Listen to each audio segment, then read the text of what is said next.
Ayon sa pinakamahusay na agham, science.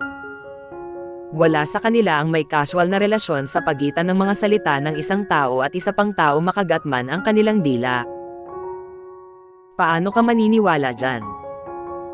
Makagat mo man o hindi ang iyong dila, walang relasyon kung pinag-uusapan ka ng mga tao. May 4 na mga dahilan, bakit madalas nakakagat natin ang ating dila. Ang mga taong depressed may posibilidad na magkaroon ng pamumula sa dulo ng kanilang dila at mga gilid at masakit sa pakiramdam. Ang kanilang dila mahirap gumalaw, kaya nakakagat nila ang kanilang dila.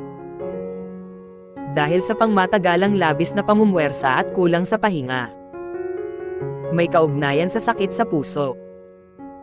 Mga taong may mas makapal na dila with teeth imprints on them. Kung hindi sila maingat, makakagat din nila ang sarili nilang dila. Thank you for watching.